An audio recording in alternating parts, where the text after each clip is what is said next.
देख 10th class maths, पहला formula तो है a is equal to B Q plus में r, और इसमें r की वैल्यू क्या होगी, greater than equal to 0 but less than b, यानी b को जो भी तो क्वेश्चन में लेट करेगा उसके अकॉर्डिंग r की वैल्यू चेंज हो जाएगी। सेकंड फॉर्मूला, फिर सेकंड चैप्टर में तुम्हारे क्या क्या फॉर्मूले हैं, एक है आपके पास alpha plus beta equal to minus B upon A, और एक है alpha into beta equal to C upon A. इसे सम ऑफ रूट कहते हैं, इसे प्रोडक्ट ऑफ रूट कहते हैं। ए बी सी की value A X square plus B X plus C equal to 0 quadratic equation में से आ जाती है।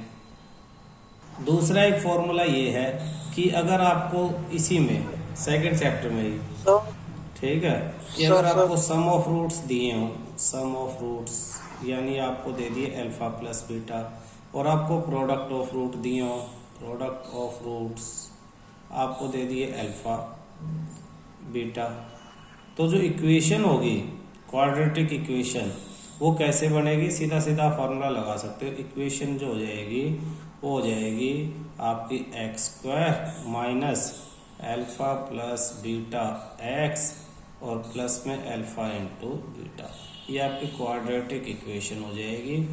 तो अगर सम और प्रोडक्ट दे रखे इक्वेशन पूछे तो यहाँ इनके वैल्यू रख के सोल्व कर दो, आपकी इक्वेशन आ जाएगी।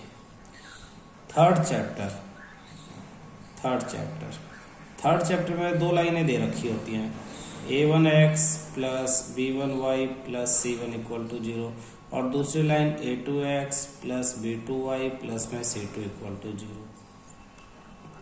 अगर a1 upon a2 equal to b1 upon b2 है, पहले तो देख लो कि नॉट इक्वल टू है, सपोज पहला फॉर्मूला इसमें, तो जो ये वाली ऊपर वाले जो इक्वेशन लाइन बनाएगी और नीचे वाली जो लाइन बनाएगी वो एक पॉइंट पे कट करेंगे, इन्हें हम कहते हैं इंटरसेक्टिंग लाइन, इंटरसेक्टिंग लाइंस।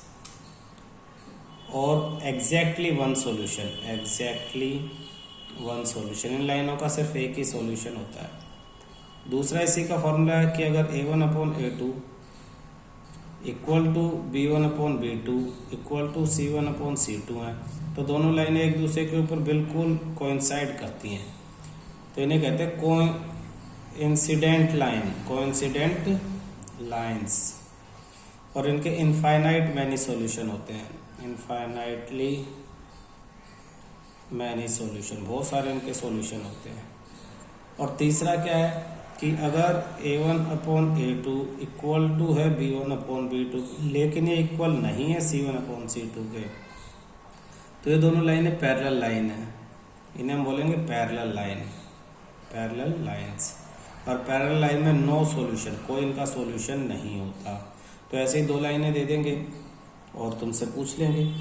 दूसरा क्या है कि जिनके सॉल्यूशन है, जैसे पहले दो केसेस में सॉल्यूशन है, तो इन्हें कंसिस्टेंट लाइन बोलते हैं।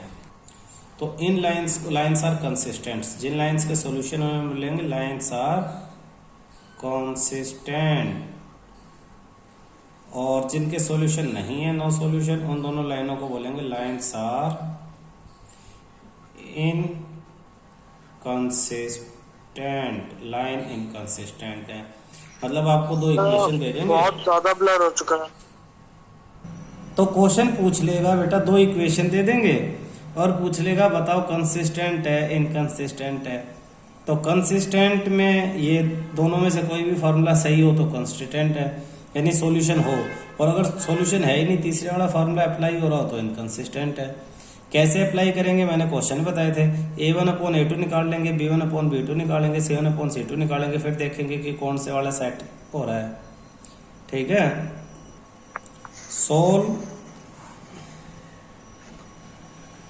By the help of cross multiplication. Cross multiplication एक मेथड है। मान लो दो इक्वेशन आपको दी हैं और दो इक्वेशन आपको दे दी, सपोज कि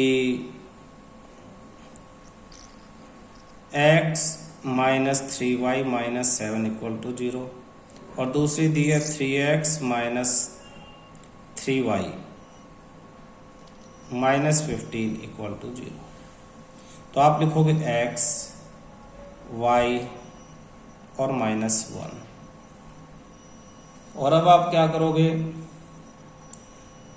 अब आप सर वो डब्बे पे हल्का ही क्रॉस मल्टीप्लिकेशन मेथड में x y और -1 लिख लेते हैं।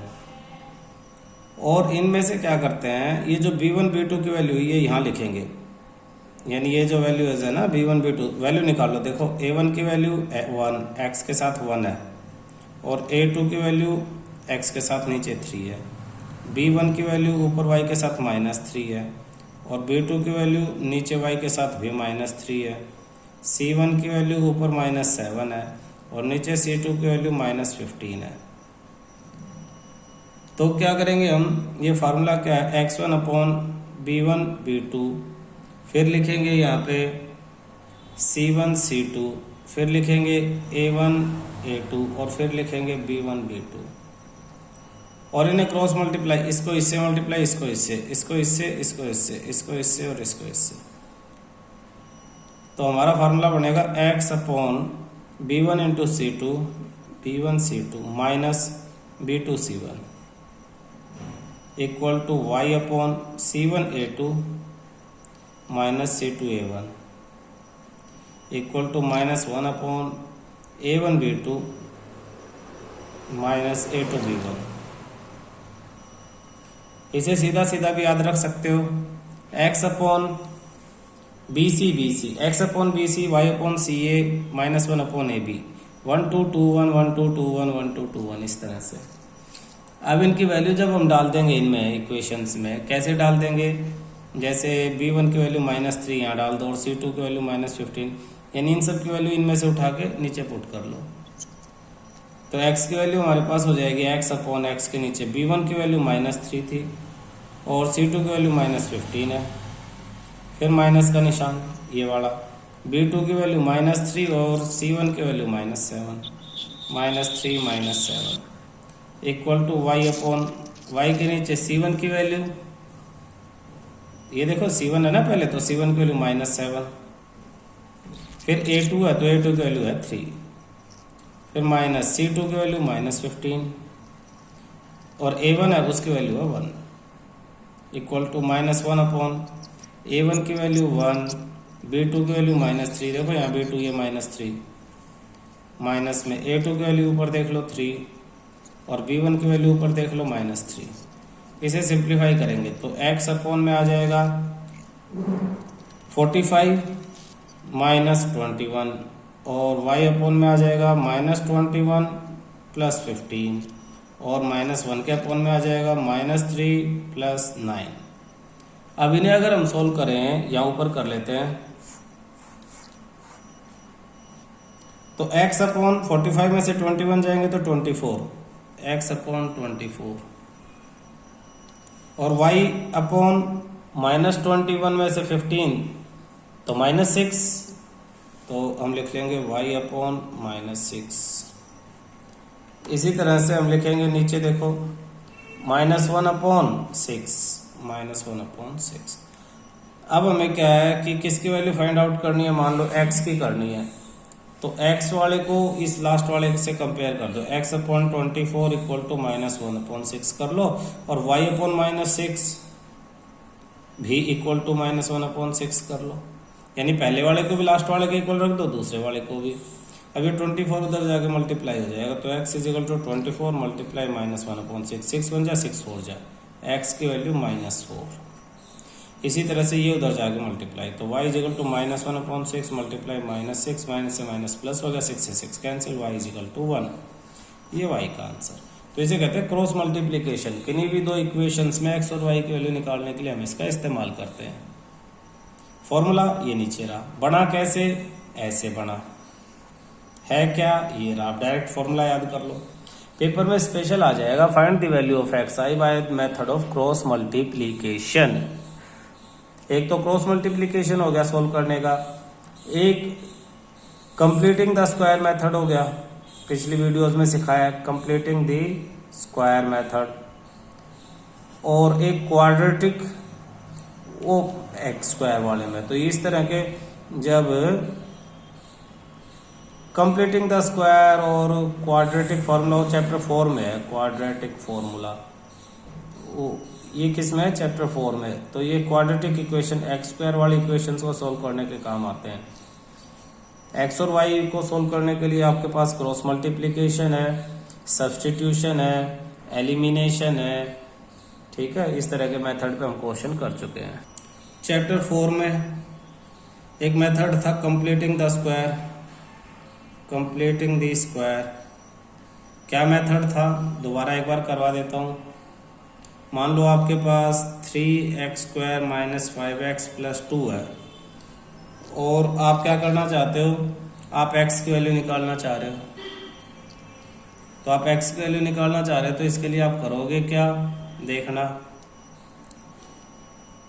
आप सबसे पहले तो कंप्लीटिंग द स्क्वायर बोलते हैं। Find x by the method of completing the square. Question क्या आएगा? क्वेश्चन आएगा find x bye completing the square, by method of completing the square. तो सबसे पहले तो डिवाइड द इक्वेशन, ये इक्वल टू में 0 लगा लो। डिवाइड द इक्वेशन बाय 3, पूरी इक्वेशन को 3 से डिवाइड करो। 3 क्यों? क्योंकि एक्स स्क्वायर के साथ में 3, एक्स स्क्वायर के साथ जो होगा उसे से डिवाइड करेंगे।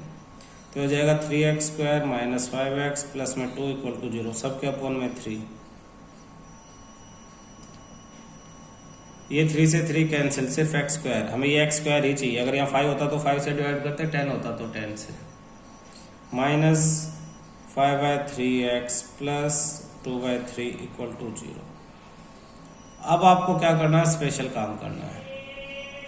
ये जो x² है इसमें से x ले लेना है सिर्फ, माइनस एज इट इज, और x के साथ जो नंबर है उसको मल्टीप्लाई कर दो 1/2 से। तो ये हो जाएगा 5/5 1 × 5 3 2 × 6। बस x वहीं छोड़ दो और इसका स्क्वायर लगा दो। Completing the square. फिर ये प्लस जो भी बचा 2/3 एज इट इज लिख दो। फिर क्या करो? हमेशा यहाँ प्लस हो या माइनस हो, हमेशा माइनस लगाएंगे और जो भी ये नंबर है 5/6 इसका स्क्वायर लिख देंगे 25/36, बाकी = 0। ये मेथड आपका, इसको ध्यान रखना है। अब इसे उधर ले जाकर सिंप्लीफाई कर देंगे तो ये हो जाएगा इधर तो x - 5/6 का होल स्क्वायर, और ये उधर हो जाएगा ये माइनस वाला 25/36 और ये प्लस वाला उधर जाएगा -2/3। तो x - 5/6 होल स्क्वायर = LCM 36, ऊपर 25 - 24 तो 1/36 आ गया। x - 5/6 whole square = 1/6 square, plus और माइनस, तो स्क्वायर से स्क्वायर कैंसिल। एक बार प्लस की वैल्यू लेंगे और एक बार माइनस की। तो x - 5/6 = 1/6 और x - 5/6 = -1/6। ये माइनस उधर जाएगा तो x 1/6 + 5/6 यानी 6/6, यानी x = 1। आपका एक आंसर तो x = 1 आ गया। दूसरा x = 1 में और ये प्लस में 5/6, तो x = 5 - 1 4/6, 2 2 जा 2 3 जा, x = 2/3। ये कंप्लीटिंग द स्क्वायर मेथड है। फिर क्वाड्रेटिक फॉर्मूला। क्वाड्रेटिक फॉर्मूला किसे कहते हैं? Quadratic formula. x की वैल्यू -b + √b² - 4ac/2a। सीधी अगर इस इक्वेशन में से, ये जो इक्वेशन है इसमें से a b c की वैल्यू, अगर इक्वेशन आपके पास ये लिख लूँ 3x² - 5x + में 2 = 0, तो इसमें a की वैल्यू हो जाएगी x² के साथ 3, b की वैल्यू हो जाएगी x के साथ -5 और c की वैल्यू लास्ट में 2। ये तीनों वैल्यू अगर सीधा इस फॉर्मूले में रख दे और सॉल्व करें तो भी x की वैल्यू आपकी आ जाएगी। इतना सब करने की ज़रूरत नहीं है। लेकिन अगर वो पेपर में कहे find the value by completing the square तो आपको ये मेथड ही लगाना है। क्लियर है? डिस्क्रिमिनेशन किसे कहते हैं? डिस्क्रिमिनेंट। क्वेश्चन ये आपके एक्सरसाइज में पूछा भी हुआ है। ये एक डी है, डिस्क्रिमिनेंट। डिस्क्रिमिनेंट डी का मतलब होता है √b² - 4ac। रूट नहीं, सिर्फ b² - 4ac। D is B square minus 4ac। आप ये पहले डी निकालोगे और ये डी यानी बी स्क्वायर माइनस 4ac अगर ग्रेटर देन है 0 के या B square minus 4ac less than है 0 से या B square minus 4ac equal to है 0 के, तीन ही चीज होंगे। या तो ये जो डी है जो आंसर आएगा आपका या तो नेगेटिव होगा या पॉजिटिव होगा या 0 होगा। अगर ये बड़ा है यानी पॉजिटिव है, दूसरे में अगर ये पॉजिटिव है तो रियल रूट्स आएंगे आपके, रियल रूट्स यानी रूट्स होंगे। x की जो वैल्यूज हैं वो होंगी, टू डिफरेंट वैल्यूज होंगी, x की टू डिफरेंट वैल्यूज होंगी, यानी x की कोई वैल्यू होगी 2, क्योंकि स्क्वायर वाली इक्वेशन आप सॉल्व करोगे।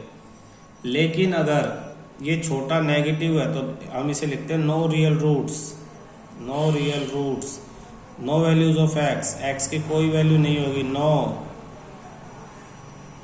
सॉल्व ही नहीं होगा। और अगर ये 0 के इक्वल है तो भी real and equal roots, equal roots यानी x1 equal to x2, x की दोनों वैल्यूज इक्वल होंगी, x की दोनों वैल्यूज क्या होंगी, इक्वल होंगी। ठीक है, 5th चैप्टर में के फॉर्मूलों के ऊपर आ जाते हैं। 5th चैप्टर के क्या फॉर्मूले हैं भाई? सबसे पहले तो आपको फाइंड आउट करना है एपी यस और नो, यस और नो एपी में है या नहीं है। If a2 minus a1 equal to a3 minus a2, जैसे a1 है, a2 है, a3 है, a4 है, ऐसे ऐसे है।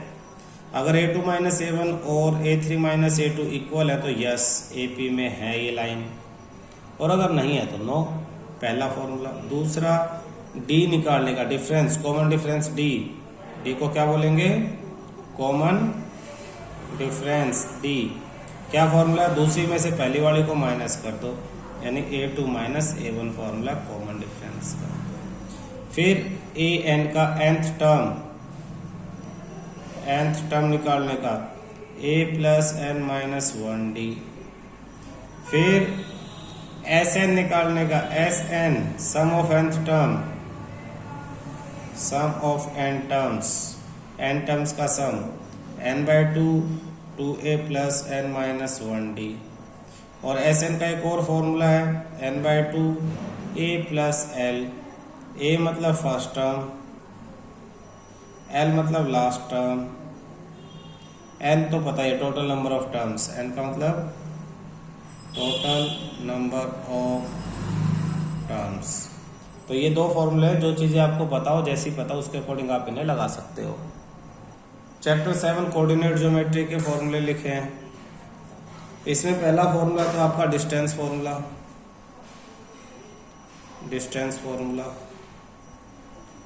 दूसरा सेक्शन फॉर्मूला। तीसरा मिड पॉइंट फॉर्मूला। फोर्थ आपका है एरिया ऑफ ट्रायंगल के लिए फॉर्मूला था, एरिया ऑफ ट्रायंगल। डिस्टेंस फॉर्मूले में क्या था, रूट x2 माइनस x1 का whole square plus y2 minus y1 का होल स्क्वायर। सेक्शन फॉर्मूले में क्या फॉर्मूला था, x is equal to m1 x2 plus m2 x1 upon m1 plus m2 x के लिए। और इसी तरह y के लिए y is equal to m1 y2 plus m2 y1 upon m1 plus m2। तो ये दो फॉर्मूले हैं किसके लिए, ये दोनों फॉर्मूले आपके सेक्शन फॉर्मूला के लिए x और y। ये फॉर्मूला डिस्टेंस फॉर्मूला। फिर mid point formula. Mid point में x की वैल्यू आ जाती है x1 प्लस x2 अपॉन 2। दो पॉइंट का मिड पॉइंट कैसे निकालेंगे, दोनों पॉइंट की वैल्यू प्लस करके 2 से डिवाइड कर देंगे। और y की वैल्यू इसमें आती है y1 प्लस y2 अपॉन 2 करके। एरिया ऑफ ट्रायंगल, कोई ट्रायंगल दे रखा हो, उसके 3 पॉइंट दे रखे हो a b c।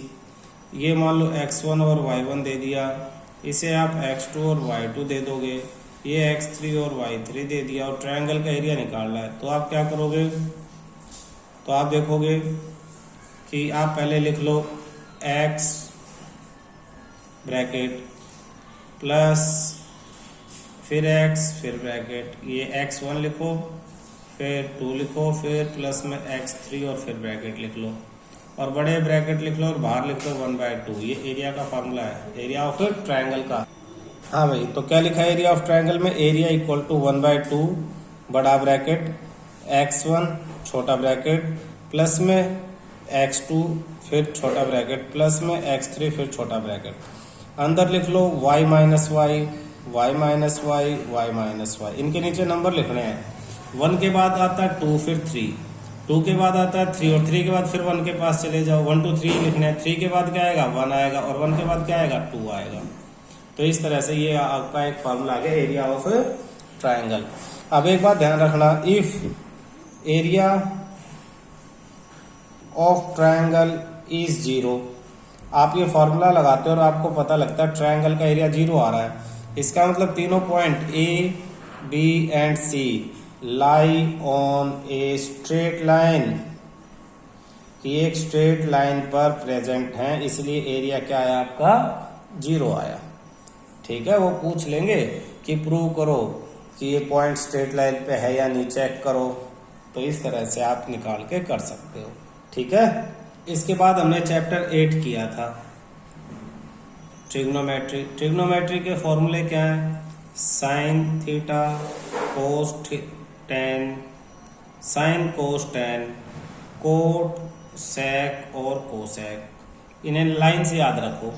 और आप देखो फर्स्ट लास्ट वाले का रेसिप्रोकल है, सेकंड लास्ट का और थर्ड इसका, यानी sine theta is equal to 1 upon cosec theta, cos theta is equal to 1 upon sec theta, tan is equal to 1 upon cot theta, cot equal to 1 upon tan theta, sec is equal to 1 upon cos theta और cosec is equal to 1 upon sine theta. तो पहला set तो ये है फॉर्मूलों का, पहला set ये सब एक दूसरे के रेसिप्रोकल है, फर्स्ट लास्ट का, सेकंड लास्ट का, थर्ड इसका। दूसरा सेट कहता है sine theta is equal to perpendicular upon hypotenuse, cos theta is equal to base upon hypotenuse और tan theta is equal to perpendicular upon base. ये तीन ही याद रखो, क्योंकि बाकी कोई होंगे, बाकी लास्ट के तीन वो इनके उल्टे हैं। कोट का निकालना है तो टेन का उल्टा, सेक का निकालना है तो कोस का उल्टा और कोसेक का निकालना है तो साइन का उल्टा ही है। इसको बच्चे ऐसे भी याद करते थे, पंडित बद्री प्रसाद और नीचे हर हर बोले और आगे सोना चांदी और तोले, यानी साइन के लिए P अपॉन एच, कोस के लिए B अपॉन एच और टेन के लिए P अपॉन B।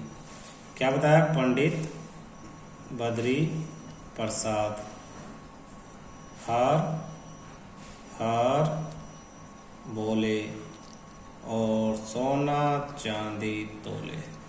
तो बच्चे शॉर्ट ऐसे याद कर लेते हैं हिंट के लिए।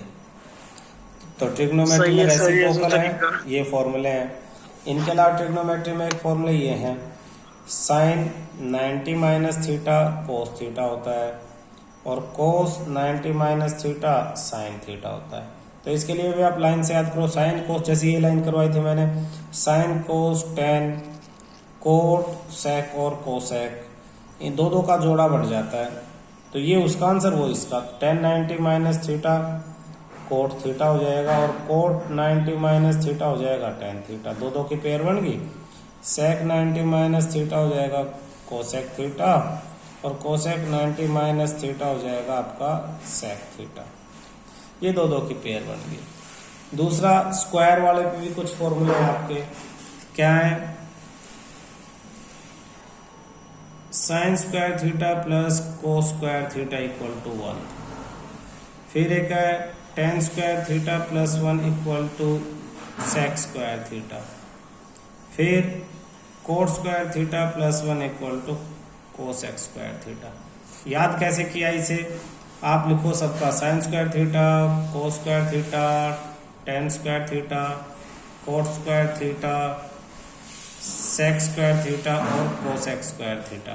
पहले दो को प्लस करोगे तो इक्वल टू 1 आ जाएगा, तो पहला ये फॉर्मूला याद हो जाएगा। फिर 10 में 1 प्लस करोगे तो एक छोड़ के नेक्स्ट नंबर आएगा प्लस 1 से, तो टेन स्क्वायर थीटा प्लस 1, एक अगला छोड़ के उससे नेक्स्ट, तो tan square theta plus 1 sec square theta. इसी तरह से cot स्क्वायर थीटा में +1 करोगे तो एक छोड़ के नेक्स्ट नंबर आएगा,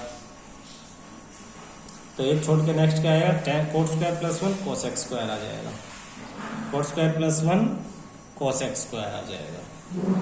क्लियर है? नेक्स्ट सर बस मतलब प्लस अलावा मैं तुम्हें ट्रिग्नोमेट्रिक टेबल बनाने सिखा देता हूँ। ट्रिग्नोमेट्रिक टेबल में 0 डिग्री, 30 डिग्री, 45 डिग्री, 60 डिग्री और 90 डिग्री की वैल्यू निकालनी होती है। इसके लिए क्या करूँ, मैं सबके नीचे नंबर लिख दूँ 0, 1, 2, 3 और 4 और फिर सबको 4 से डिवाइड कर दूँ। यहाँ तक कोई दिक्कत तो नहीं, आसान है। मैं देख लिया 0 डिग्री, 30 डिग्री, 45, 60 और 90, इनके वजह से नंबर लिख दिए 0, 1, 2, 3, 4, सबको 4 से डिवाइड कर दिया। अब क्या है, सब पे रूट लगा देता हूँ।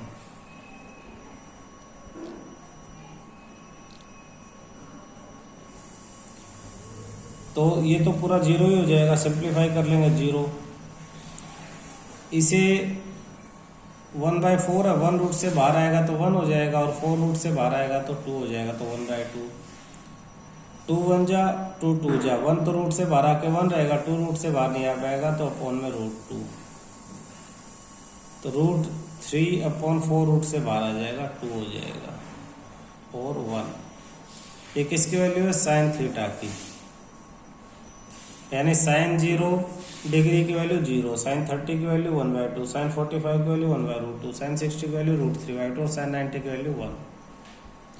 जब कोस थीटा की वैल्यू निकालनी है तो हमें क्या करना है, सिर्फ बाद वाली को पहले लिख दो, सेकंड वाली को सेकंड नंबर पे, थर्ड वाली को थर्ड नंबर पे, और ये जो है इसको उससे के बाद लिख दो, पलट दो, ये 0 को यहाँ लिख दो, आगे की पीछे, पीछे के आगे कर दो, साइन कोस। फिर टेन थीटा का एक फॉर्मूला है, मैं यहाँ लिख पा रहा हूँ अलग से, यहाँ स्पेशल फॉर्मूला टेन थीटा का, tan theta equal to sine theta upon cos theta, और कोट थीटा का भी है, कोट टेन का रेसिप्रोकल, इसलिए कोट होता है cos theta upon sine theta. ये दो फॉर्मूले बड़े इंपॉर्टेंट है, टेन साइन अपॉन कोस और कोट कोस अपॉन साइन। तो इन tan theta sine upon cos 0/1 0, 1/√2 upon √3 upon √2 से 2 कैंसिल, 1/√3, इस पूरे से पूरा कैंसिल 1, 2 से 2 कैंसिल सिर्फ √3, और यहाँ पे 1/0 नॉट डिफाइंड, जो अभी तक डिफाइंड नहीं हुई है इसकी वैल्यू।